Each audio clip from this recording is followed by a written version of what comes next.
Stuart Campbell. How are you? One of the Stuart Campbells. I know. Is that a rule over here? You need to be called Stuart Campbell to be a goalkeeper.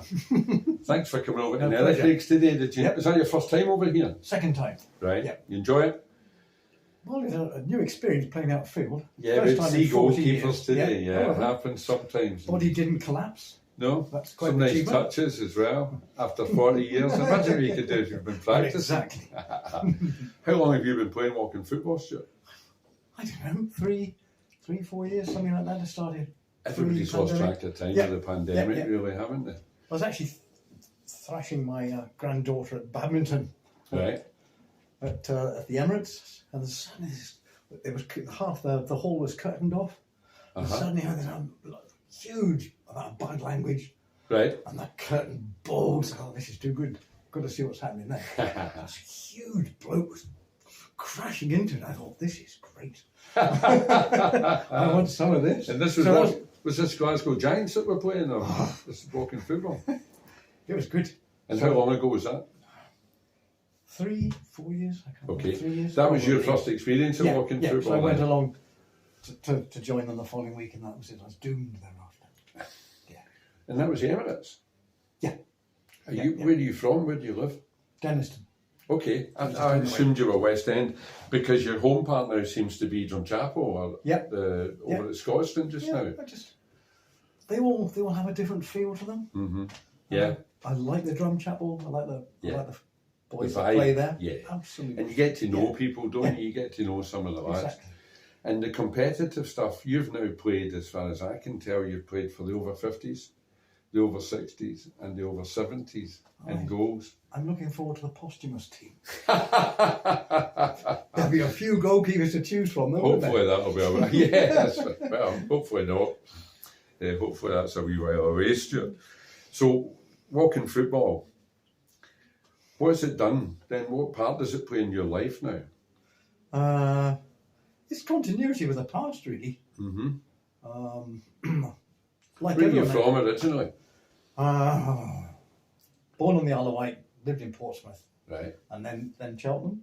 Okay. So, but I went to university in Aberdeen when I was 19 in 68 and stayed in Scotland. Was that 1968?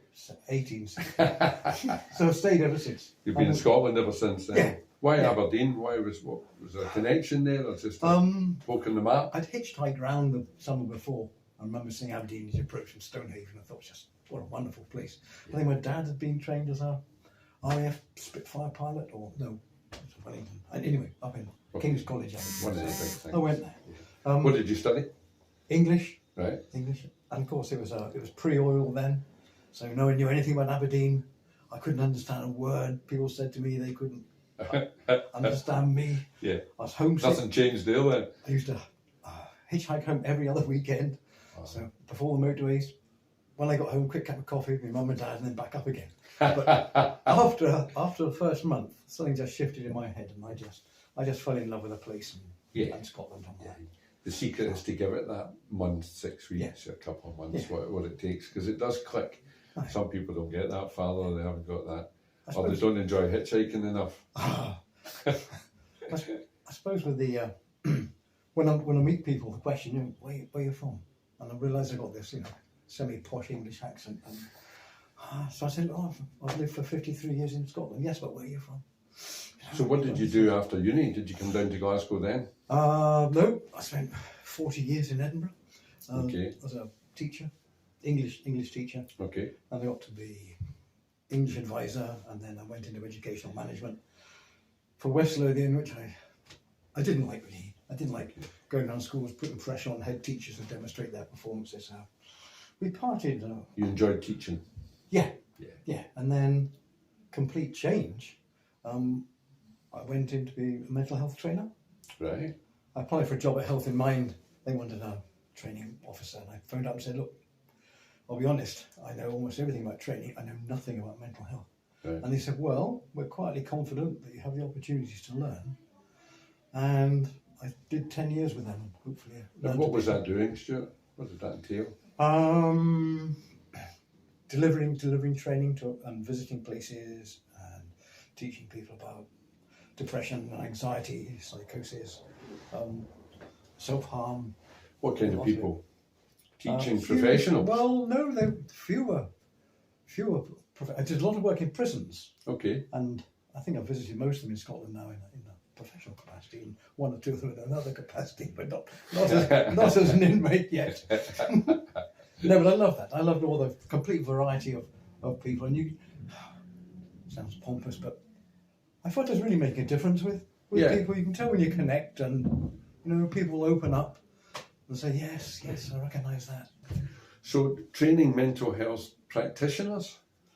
Complete range. If people have no experience whatsoever of mental health. So, you were working for a charity Yeah. who were putting you out, they were hiring you out. That's right. to go and speak to and people. hopefully I was raising money for the organisation by... Right, and commercial. raising awareness Yeah, absolutely. and passing on skills Well, yes. and how to- knowledge that people could That's right. recognise. And giving people the opportunity in a role play situation to ask about suicide, which Right. is a taboo for so many Yes. people. And actually to do it in a training, safe environment, and Okay. just, I think lives were saved. I heard so many people after that training would say, well, I did that. I did ask so-and-so. And they said, yes, they were. So I think, well, there we are. So what was the key to that training then, Stuart, as far as, because we all deal with mental health, our own mental health, and mental health in the communities that we interface with on a day-to-day basis. What is the key then for us all to be aware of, to be more aware? If you could put a few sentences for people to keep an eye out or keep communication going. Well, the most important thing is to listen non-judgmentally. Right. If you're in that privileged position that someone trusts you and opens up to you, you just have to listen. You're not giving advice, just listen. And there might be a time when you can signpost people onto various support. And I suppose I became quite passionate about the notion of recovery. Because people do recover. It's not a life sentence. Yes. And there's a fair bit of work being done on what fosters recovery. Okay. And there'll be no surprise that it's giving people hope. Yeah. Again, it sounds pious or whatever, but you give people something to look forward to, or think, well, perhaps I'm not going to be in this state forever. Then you're on the road. We like to think that Walking Football provides a platform, a sanctuary for a lot of people that are going through all different things in their life that we don't even know about sometimes. Absolutely. Would you agree with that as far as mental health issues are concerned? Definitely. The more you get to know the boys, the more you realise, yes, there's something there, and he's not necessarily quite who he seems and such like. And when I'm struggling, which it's infrequent, but they're quite lengthy periods. I don't necessarily want to play the football, but invariably, unless I play an absolute stinker, which does happen, I feel a lot better mentally after the game. Yeah. Even though I've done a great deal, like trotting around the goal area, but it makes a real difference. I'm sure everyone finds that to an extent. And although you can have a real stinker, you maybe make one save, and that's what you take away from it. Well, no, not me. No. Are you quite critical then? It's gone in a flash. I can't remember it. I spend the rest of the day remembering the stupid things that I did and the shots that went in. I couldn't do that. I'd beat take up my myself whole up for day. days. Absolutely. I suspect I've always been that way, and it's not going to change now. I'm just going to live with it.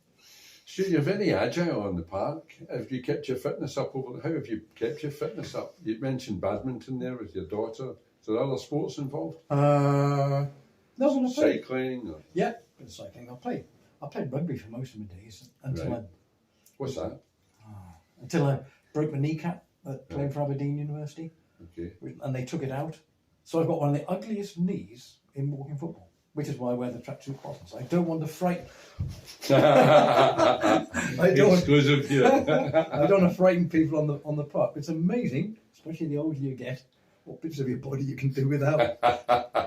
So eventually, I played. There was a good Lothian Teachers League.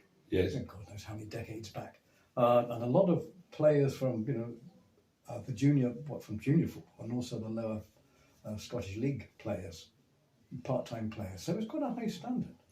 Yeah. So I enjoyed that. Then it was just 5-a-sides until it was becoming a real struggle.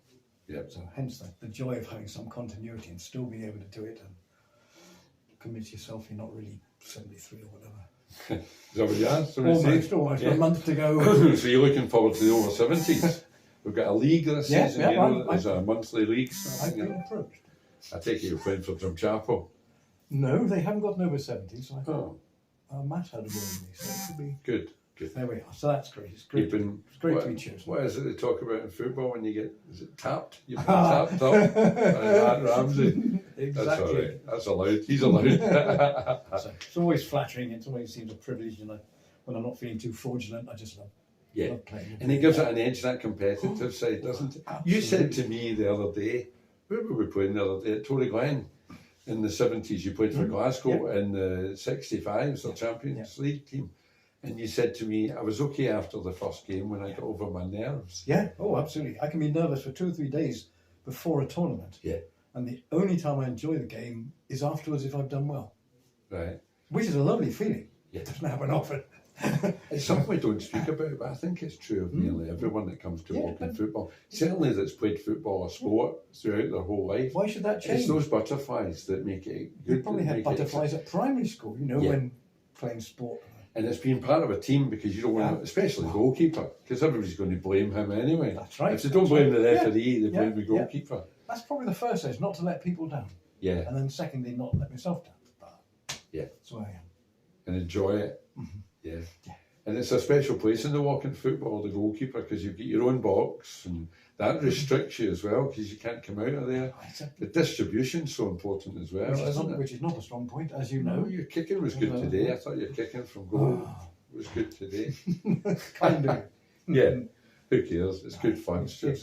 Exactly. Stuart, I know that you're an author as well, a published author. For years, you've been writing for many years? First one was about 10 years ago, something like that. Okay. And rumour has it that in the pipeline we've got a book about walking football. Yes, a bizarre book. Eventually found a publisher willing to take it on. Good. You've got a publisher ready for it? Yeah. Is it with the publisher just now? One version is, but I've got another book coming out before that. So perhaps at the end of the year. Has it been proofread and edited and not yet. through that process? That's still to come. I mean, I sent it to one. One always has. At least I do. You're probably different, but I had lots of endless rejections. Right. You don't hear from anyone. You don't hear from agents. And then there's a what are we talking about going up the dancing here? Are we still talking about your book? This is true. So we're back to your university days. So into published eventually there's I missed a phone message from a phone call from a publisher. Right. So excited. I phoned him back up and said, you tried to contact me? Yes, he said, don't get your hopes up. I believe in telling people why I'm not publishing your books. And he said, the reason I'm not publishing yours, I think your characters are vile. Right. Oh, I like them. They're my characters. Had you taken them from walking football? Is that where you got them from? I best be careful now. No, there's So that's not your walking football book? yes, that's walking football book. Characters are vile. That's what they said. I mean, there's a boy who learned his football in B Wing. You're selling this well, you know that. Everyone's going to want to read it now. So without a spoiler, can you give us a wee synopsis, a wee blurb It's of it's the storyline? five misfits. Mm-hmm. There's a fellow who learned his football in B Wing of Ballini. Okay, got a few of them. Until he got caught in the dog flap in a house he's one. There's a fellow with dementia. Now this is before I'd even heard of dementia football. But when I recognised there were one or two boys playing at the Emirates. It wasn't the Emirates, it's Tollcross. Okay. That's where I was playing it. Folks, one or two folks fine during the game, but really difficult to talk to afterwards. Mm-hmm. So I think that gave me the idea. So this character played for Hamilton Accies 100 years ago. And the potential manager spots him in a park playing with his grandkids. He's all over them. But it's difficult because another publisher said they thought I was getting cheap laughs at the expense of a football with dementia. And I wasn't, but I'm fearful now lest that interpretation is put on it. So I'd welcome insight from anyone who wants a pre-publication coffee and give me feedback on it. And there's a huge, very large woman called Martha who's kept as a virtual prisoner in the cellar of a bar by a gangster. Okay. And she learned her football because her kids were taken to care because of a drug habit. So you can see they've all had difficult. And there's a Namibian big issue seller who played in the Homeless World Cup in Paris in 1843 or whatever. Right. So Are they all on the same team, this lot? Well, yes. And it's this What's the team called? Has it got a name? diehards. Right. That's so- quite so good. connection That's quite good. Yeah. So they fight. Because I'm a McLean. I was in all the movies. They fight their way through all the Glasgow tournaments, Okay. and then the main manager he's a Johnny nearing retirement from one of the colleges, but he wants to achieve something in his life. Okay. So he gets this team of misfits together, and That could be me. I could have been cast in that I'm role. going to change the name. So eventually he gets. Well, the long shot is they win. It's good. They No love it to spoilers. bits. No spoilers. But then Ah. they take part in the competition in I can't remember where I went. Where did I go? Good. That's good. Tenerife. Well, oh, So, right. that's right. One of these, Okay. which I had to go there for research purposes. Of course. Of course. Yeah, so Excellent. that's. So you're talking about the process there a wee bit about writing the book. What's it called, the Walking Football book? 3 touches. 3 touches. Perfect. I can change. So If there's a better title, let me know. yeah. When are you expecting it to be out, Stuart? Have you any time scale on it? Probably the end of this year, because as I say, there's another Another book book coming coming out before that. in May or whatever. Brilliant. We'll look forward to that. And looking forward to the over 70s. Stuart, Yes. thanks for coming over No. to our community pleasure. hub here. Thank you. Yeah, we